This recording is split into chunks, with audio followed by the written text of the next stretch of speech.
Welcome to the Epcotian Adventure, a podcast where we'll talk about all things Disney, but we're Epcot-centered. including tips and tricks, festivals and favorites, and the very latest in our rankings and reviews. But we're still old enough to remember when breakfast at Disney meant grabbing a muffin from Main Street Bakery and getting in line for Pirates. This is episode 56, 2 unique breakfast spots at Walt Disney World, Boma and Topolinos. Or the African Savannah, the Italian Riviera. Who'd have thought you could do this at Disney? So now, please remain seated, keeping your hands, arms, feet, and legs inside the podcast as we embark on our Epcotian Adventure.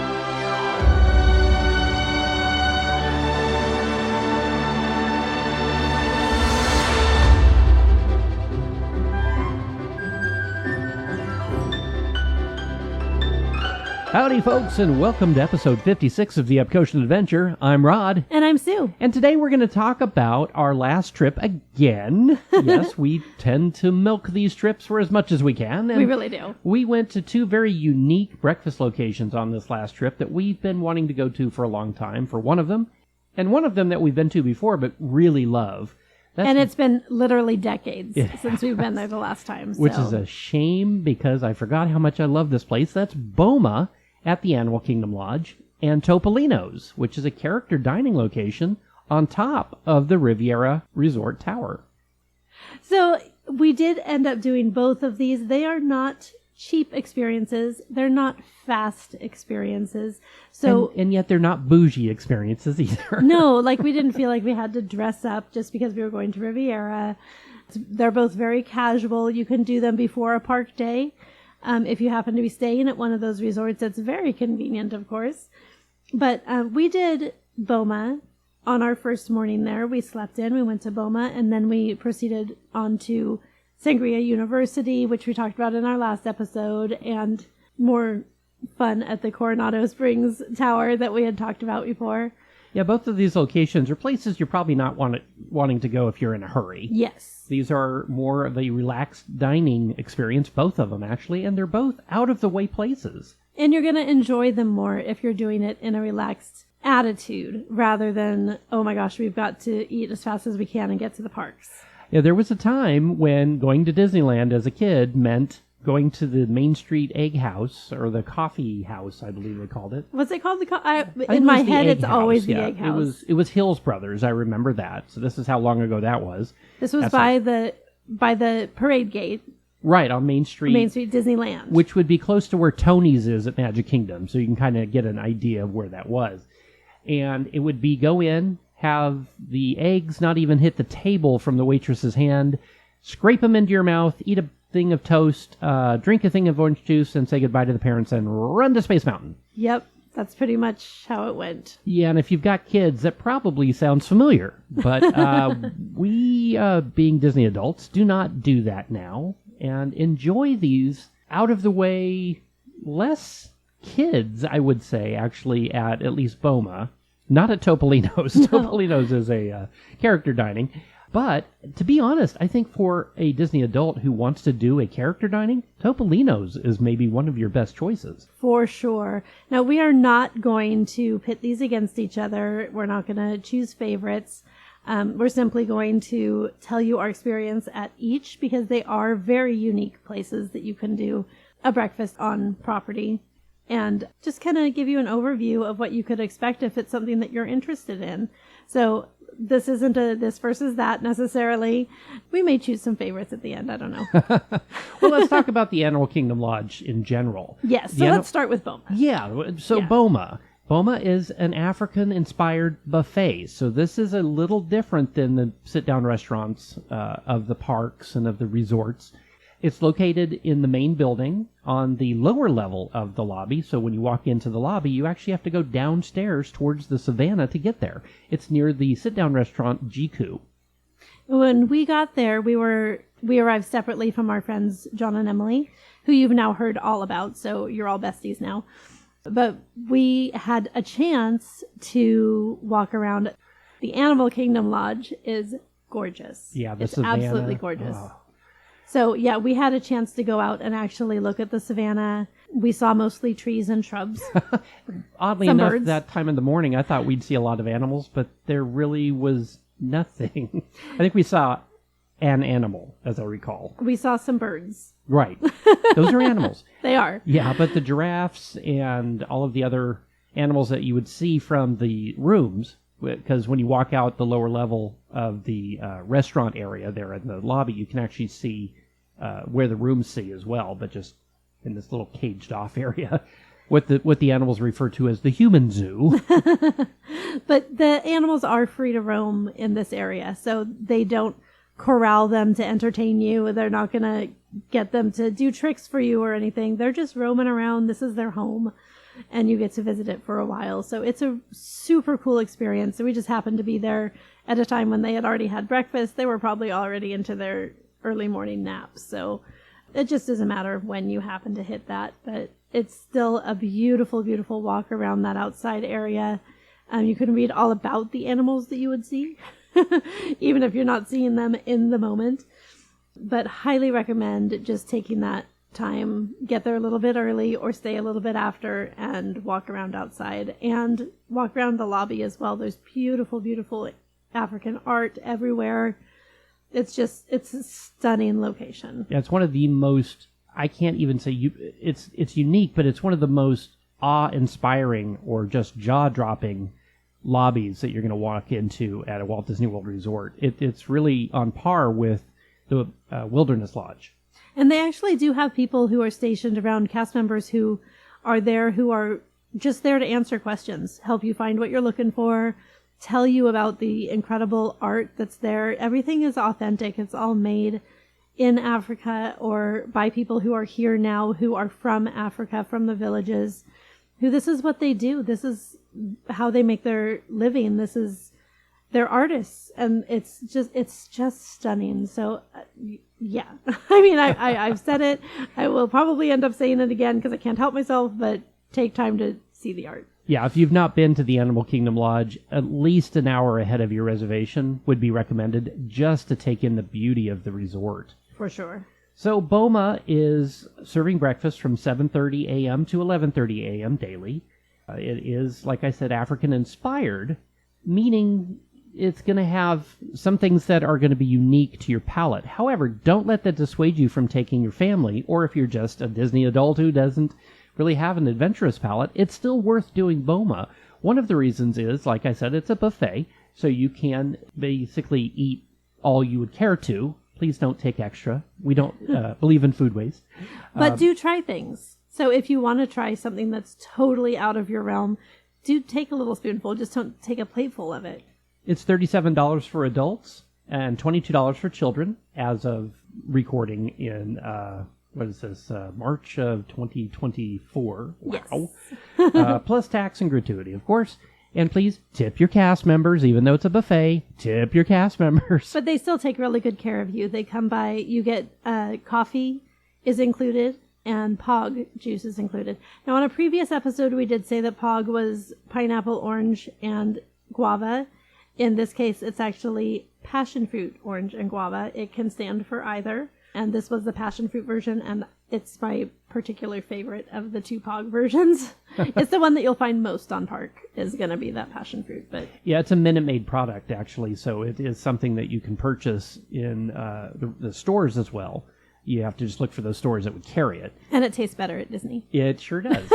That's the rule with any breakfast thing. If it's served to you at Disney or if it's mouse-shaped, it tastes better than any other breakfast in the whole world. True story. So as we got started, they started bringing us Pog juice, which was a great way to start off the day. And coffee. And coffee, yes. Delicious coffee. It was the Joffrey Celebration Roast. That's true. It was very nice. And the three of you got cocktails. We did. What did I you get? actually got what was called the Boma Sunrise. They do have mimosas there, and I'm a big fan of mimosas in the morning, but especially when you can do it with Pog. With Pog, which they do have. But this one was tequila silver, so a little more high end on the tequila. Minute Maid, orange guava, passion fruit, so the Pog juice, and grenadine.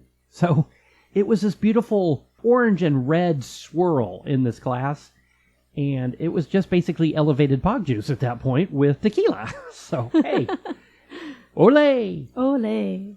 It felt very Mexican pavilion to me rather than African inspired, but it was a very, very tasty way to start off the morning. So, like I said, it has the usual staples. It's going to have pancakes and Mickey waffles and scrambled eggs and potatoes, but it also has a cinnamon raisin bread pudding. Do not miss this. It was very good. It has coconut steel cut oatmeal. Sue, you got that. I did. That ended up being one of my favorite things of the day, actually. It sounds so mundane to go to this vast African-inspired buffet and get oatmeal. But, oh my gosh, it was so good. So it was the steel cut, so it had that nice chew to it. Plus it had the coconut in it, which had a nice flavor and a good texture. And then they had the brown sugar and the maple syrup that you could add to it and a little bit of cream. Oh my gosh, it was perfection.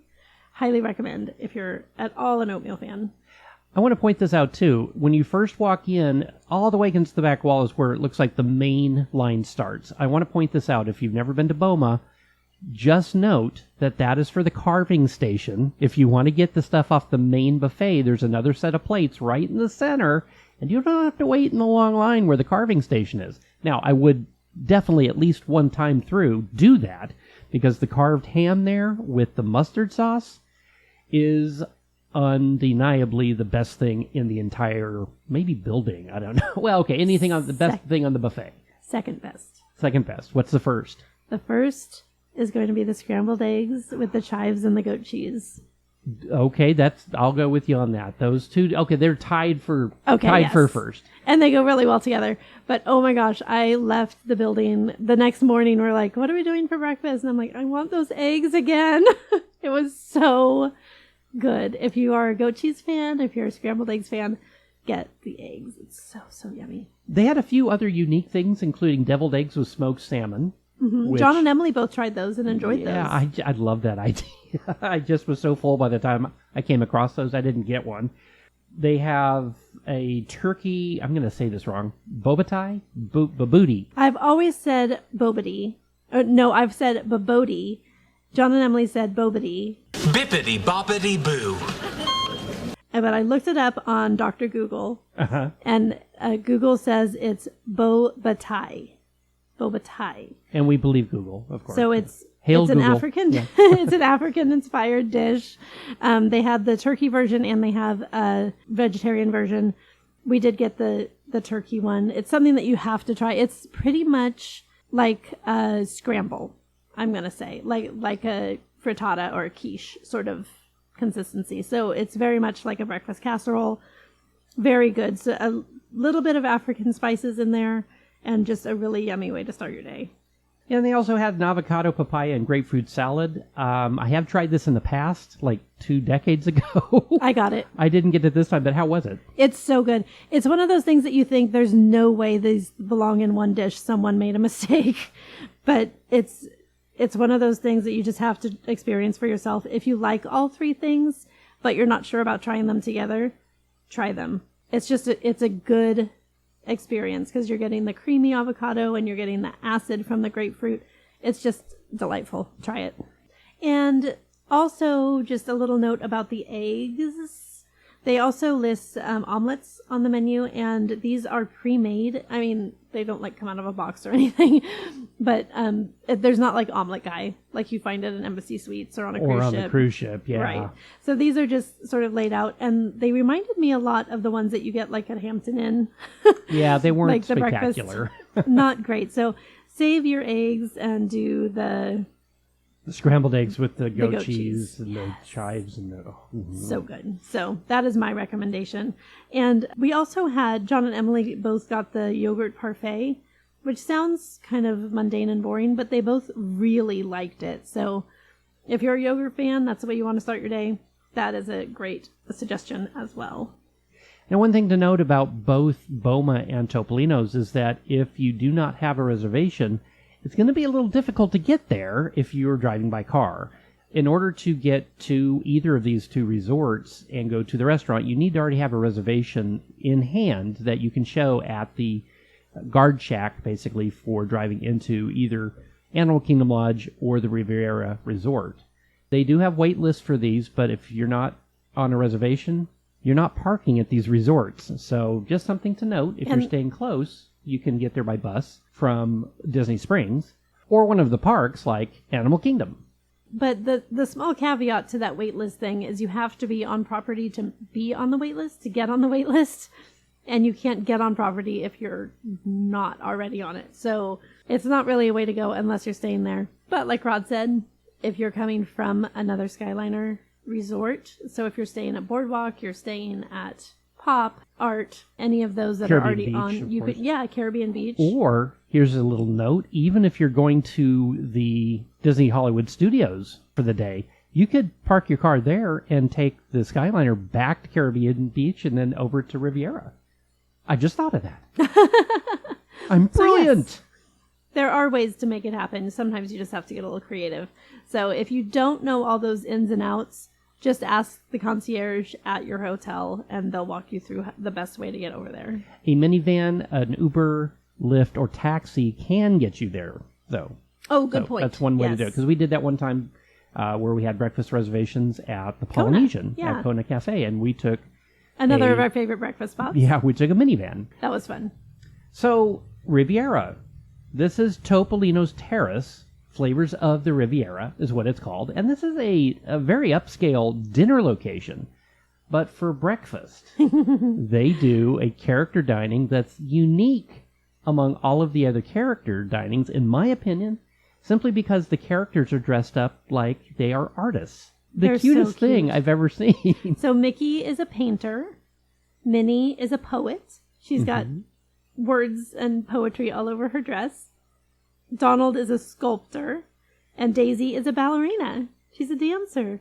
So they are so cute.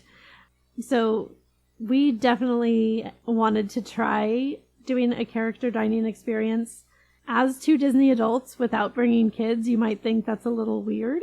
And it's really not when it comes to Topolino's. Because it feels a little more upscale, this one it's the Donald, Daisy, Mickey, Minnie.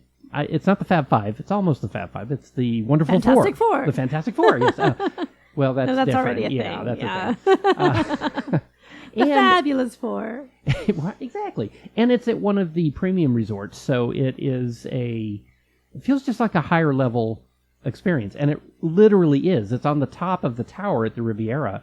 So unlike all of the other character dining locations, this one has a view that you cannot beat. It's beautiful. Even when they sat us that day and they seated us at our table, and the hostess made sure to tell us, while you're waiting for your server or while you're waiting for your breakfast, make sure that you step outside and take a look at the views because they are spectacular.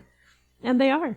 They are. Now, breakfast at Topolino's Terrace starts at 7:30 and goes until 12:15. This is also one of the longest character dining or just breakfast locations in all of Walt Disney World. So it's $49 for adults and $30 for kids. It's also one of the least costly of the character dining meals.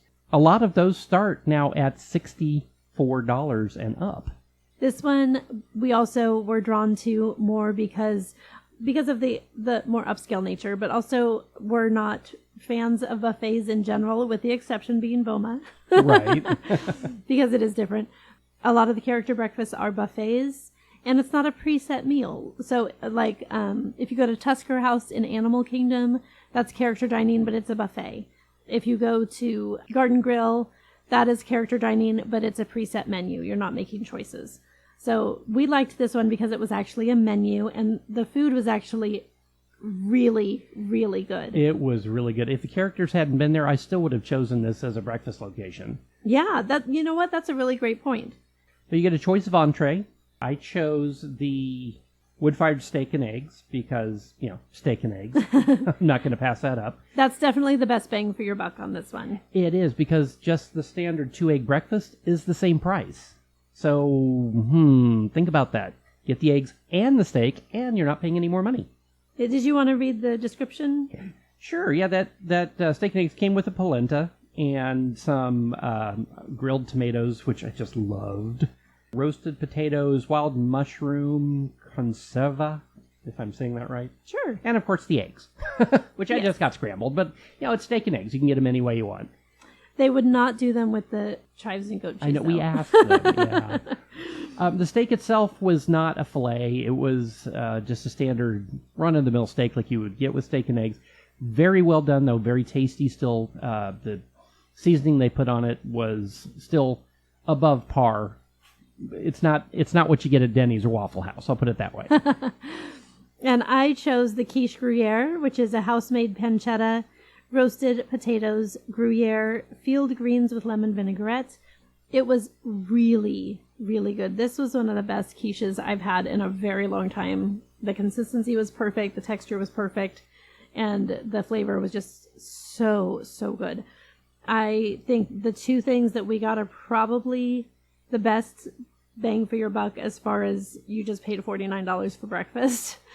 But again, you have to keep in mind that you're paying for the experience and you're paying for the character meet and greet. So if that's not your thing, you might be in the wrong place. But if it is, those are the two things I would recommend. Other things that you can get are avocado toast. There's a fruit plate. Please do not pay $49 and get a fruit plate. Even if you're there to see the characters, just don't. Go see the characters at Epcot for the day. Yes, there you go. We've also heard really good things about the sour cream waffle. Now, Topolino's breakfast used to be table service, but you could order as much as you wanted. You could order 16 entrees if you wanted to. Like a cruise ship breakfast. Like a cruise ship. Yeah. This, however, they've changed it, and you get one entree, like a normal person. Yeah. So don't treat it like a buffet. You're getting one thing. But we have heard, if you ask very, very nicely, and your server tends to be in a good mood, that you can ask to do a waffle as a side. So if you want to try, we didn't do it because we had plenty of food. But if you wanted to try the waffle and not get it as your main, you can ask very nicely. Don't expect them to say yes right offhand because it is technically against the rules now. But you're always welcome to ask. Surprisingly, unlike Boma, Topolino's does not have a very large breakfast adult beverage menu. They have a Bellini, a Bloody Mary, and a mimosa, and that's really about it. Mm-hmm. And they do have a press pot coffee with the Joffrey's blend, which is really yummy. We actually looked for it down in the gift shop, and for some weird reason, it didn't have it in the gift shop. Yeah. The Riviera has its own blend, but apparently you can't buy it at the Riviera. Weird. Very weird. However... But we did enjoy it. We love a good press pot at Disney, so we did get that. And the Pog was included as well here, just like at Boma.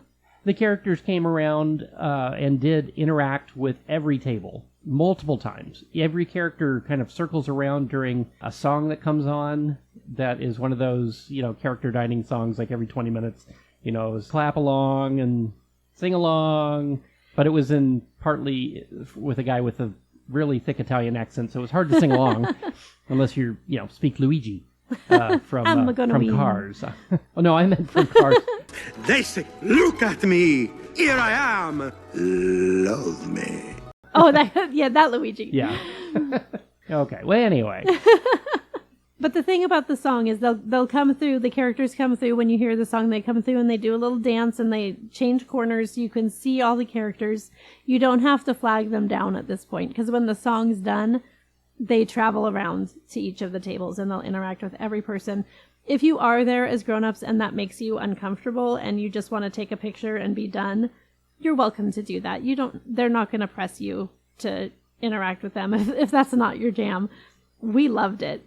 Like, it's so weird because people think character meet and greets are for kids. And they are. They absolutely are. But a lot of kids are terrified of them. A lot of adults are terrified of them. Like, oh my gosh, I don't want to have to talk to a character. What do I say? Well, and that's part of it, too, is all these characters, none of them are face characters, so they don't actually talk back. You have to kind of interpret the charades, which I think is a kick. I think it's so much fun. Yeah, when Minnie found out that Sue had written a trilogy of books, she actually mimed out that she wanted Sue to write the name of the series so she could, I guess, go look it up. I love that Minnie Mouse was going to read Sue's books. But she had her poetry all over her dress, so I told her, I'm a writer too. Rod wrote a book too. We wrote books. And she was just so excited. She was so excited. So that was super fun. But you can ask, I asked her if her poetry was all about Mickey, and she mimes a little heart and her little heart beating, but she showed me the poems on her dress, and they're actually about Figaro, which is her kitty. So that was kind of fun. And we asked Donald where Goofy was and made sure he wasn't the one cooking our breakfast. Donald told us that Goofy was out golfing for the day, so he was goofing off, if you will. Oh, I see what you did there. But, just ask things about their world. It's fun to just play in that world for a little while. And you just have to go with the cheese factor. Well, the cast members, because it's a mouse. I got it again. Ba-dum-bum. Oh, which, by the way, if you are unfamiliar, Topolino actually is what they call Mickey Mouse in Italian. It technically means mouse, but that's what they call Mickey Mouse. And Minnie Mouse is Topolina. It's Topolina. And we found that out by going to Topolino's for breakfast. We did.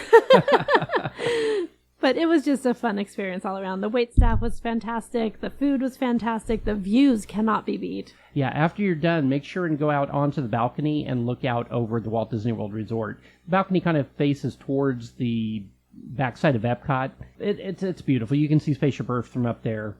This was one of my favorite locations that we've ever done breakfast just because of the view. We've never actually done a character dining experience before. And this was kind of the test run to see if it was the thing that we'd like to do. I don't know that I would want to make a habit of doing all of them. Well, simply because it's extra cost. It is. You're paying a lot more for the character breakfast than you would for a similar breakfast at, say, Olivia's or one of the other just sit-down restaurants at a resort. But I 100% did not regret a second of it. I had so much fun with them. It was a blast. So one quick note about the Riviera Resort. We talked a little bit about just the Animal Kingdom Resort in general, but Riviera Resort is a whole different vibe. It's definitely Italian Riviera, Mediterranean Riviera, very high-end, very chic. You feel a little underdressed just walking through, but it's absolutely gorgeous. So there's a couple things you just have to do when you visit the Riviera Resort, and one of them is to check out the two magnificent murals that they have. They are mosaics, they're tile. One of them is Tangled, and it's the lantern scene. It goes all the way up one wall, across the ceiling, down the other wall. It is absolutely stunning. The second one is Peter Pan, and it's flying at night. And it's the London skyline, and it's them flying, and it's just, they are stunning. Please make sure that you check those out. Yeah, more than 1 million hand-cut tiles were laid for each of these murals, and just it's stunning beyond belief to see these things. They really are. The one for Tangled is on the way towards the Skyliner, so if you were headed out the walkway to the Skyliner, you'll pass right underneath that one. You can't miss it. It's 20 feet tall. You're not going to miss it. Don't be looking on your phone. Yeah. So take a second and admire it, because they're just beautiful. And the second thing that you absolutely have to do is, if you are a coffee lover like we are, go to, I believe it's on the second floor, and you go to Le Petit Café and get the coffee. I got an iced almond latte. And Rod, did you get a flat white? No, I got just a latte itself, just a hot regular latte, and it was really good. It's the Joffrey's blend coffee again, but I don't know why. It just tastes better, it seems like, there than it does from the kiosks. It's just, so I would highly recommend that almond cold brew. It was so good. But for some reason, it's just really super good there. We had heard good things, and they were true. So I would definitely say those are the top two things that you have to do at Riviera Resort. If you're not going to Topolino's, go down to the pool bar and go to Bar Riva. We haven't been yet, but we've heard nothing but stellar things. So try it out and tell us about it if we don't tell you first. And I'm going to sneak one more in here. A third thing that you absolutely have to do at Riviera is right next door to Le Petit Café. Just go around the corner, and you'll actually pass it on your way to Topolino's. You're going to find a little sitting area called Voyager's Lounge. And it's just a place to sit and relax. But inside are so many treasures. If you are a Disney nerd like us, you need to see this place. They have pictures of Walt and Lillian on all of their Riviera adventures when they would travel to Europe. That's what inspired this whole resort. And they've got photos of them, and they have one of Walt's hats and then a picture of him wearing the hat on the Italian Riviera. And they have one of the original Mickey dolls, and it is awe-inspiring if you are a Disney fan like we are, and a Walt fan particularly. So that is Voyager's Lounge. Don't miss it. I think we both would highly recommend doing both Boma and Topolinos. I don't see a downside to either one, and I don't think one's better than the other. I think they're unique enough that it's one of those things that if you've ever wanted to try a unique breakfast at Disney, this is where you can go do it. Before we go, we'd like to give a big thank you to our social media coordinator, Riley Piper, audio engineers Joey Humphrey and Paul Trett, logo designer Evan Piper, and our theme music composer Jasek Patrick Rowan, whose music is licensed to Pond 5. And of course, thank you, Phoenicians. Thank you, Phoenicians. And don't forget to rate, review, like, and subscribe. It really does help other people find us. And you can find us on social media on Instagram, Facebook, and YouTube, and wherever you listen to podcasts. The Epcotian Adventure is a $1,000 brunch production and a proud gold member of D23. Thanks for joining us today for episode 56 of the Epcotian Adventure. I'm Rod. And I'm Sue. And we'll see you in line. Bye.